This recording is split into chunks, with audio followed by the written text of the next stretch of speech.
Magandang araw mga kaibigan. Bigyan natin ng reaction, opinion, itong post ng Optic Politics. Tungkol ito sa kalagayan, kalusugan ng Pangulo. Sabi niya, meron silang tinatago sa kalagayan ng Pangulo. Seryoso at nakakabahala.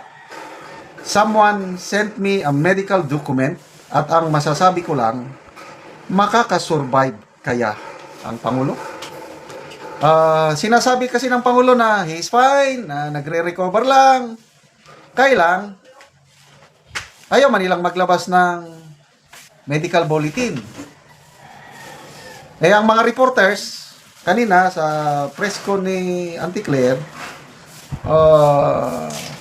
nagtatanong, may mga natatanggap kaming ganito na delikado ang kalagayan ng Pangulo, lumalala ang kanyang sakit. Ganun ang tanong sa Auntie Claire naman unconfirmed yan. Huwag kayong maniwala yan. Hanggang isang babaeng reporter, magaling. Sabi niya, I have a source, doktor ng St. Luke's. At ganun din ang natatanggap, ganun ang sinabi ng doktor na lumalala ang kalagayan ng Pangulo. Bakit hindi kayo maglabas ng medical bulletin? Wala, hindi daw kailangan.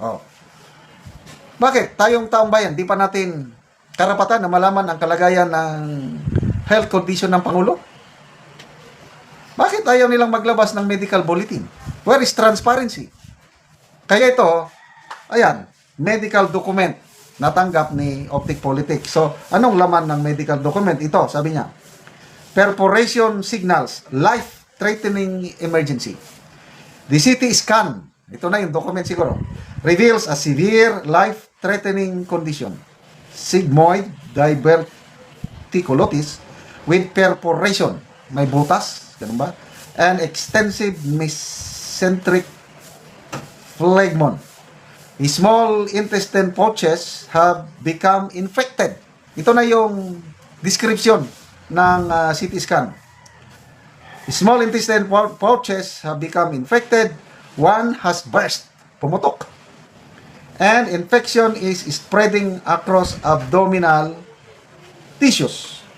This creates an urgent risk of sepsis, organ failure, and death. Ay, naku naman. Oy, wag naman sana. Bakit kasi si Cara David nag-birthday wish pa ng ganon? Maawa naman kayo sa ating Pangulo.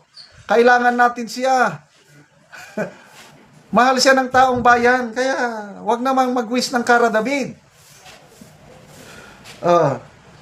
Organ failure and death. The patient is actively deteriorating and immediate surgical intervention is required, possibly including bowel removal or drainage.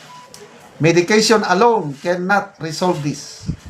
Without rapid treatment, the situation could become fatal, making this critical emergency demanding urgent situation. Ito, binabasa ko lang ang post ni Optic Politics based sa medical document, CT scan na na-receive niya. I don't know how true ito. Dagdag niya, a perforated colon is not a secret. Severe infection spreads fast. Surgery is urgent, delay, risk, death. The public deserves truth, not scripted appearances. Ano yung scripted appearances? Yung ngayong araw daw, nag-take out si General Nartati sa Malacanang sa harapan ng Pangulong Marcos para ipakita na he's okay. Kailang napansin ng taong bayan, netizens, yung shoulder board ni General Nartati 3 star pa. Ibig sabihin, luma. Ay, nako. When the body fails, Optic Politics lahat ito mga post niya. When the body fails, power cannot hide. Perforated bowel, sepsis, risk, urgent surgery. Leadership demands capacity, not theater. Transparency is the Republic's only defense. Kaya ngayong hamon ng reporter sa Malacanang is, bakit hindi kayo maglabas ng medical bulletin? Hindi na daw kailangan Dahil nagsasabi na naman ng totoo si Auntie Claire. Ang problema, naniniwala ba kayo kay Auntie Claire? Ito, sabi niya, life-threatening intestinal infection demands immediate care. One kidney, liver strain, aging body. How can full leadership continue? The nation must know the Constitution requires it. karapatan ng taong bayan na malaman ang totoong kalagayan ng Pangulo. Ito pa, perforation is spreading infection, emergency surgery, weak bones, vascular disease, single kidney, governance cannot masquerade as strength. We deserve reality. When a leader is medically compromised, every decision is under risk. Perforated colon, systemic infection, transparency is not optional, it is constitutional duty. Ruptured bowel is not a minor detail. Infection spreads. Surgery is urgent. Leadership cannot pose. The nation deserves truth, not illusions. Accountability cannot wait. And ito na ang last. 6 weeks to 6 months recovery. Sabi ni E.S. Recto, mga 1 linggo lang daw ang magpahinga. So, again, yung mga nagwiwis o nagdarasal, Kara David Wish, kayo lang dyan. Bahala kayo. Ako, sana gumaling ang Pangulo para maipagpatuloy niya ang kanyang termino hanggang 2028.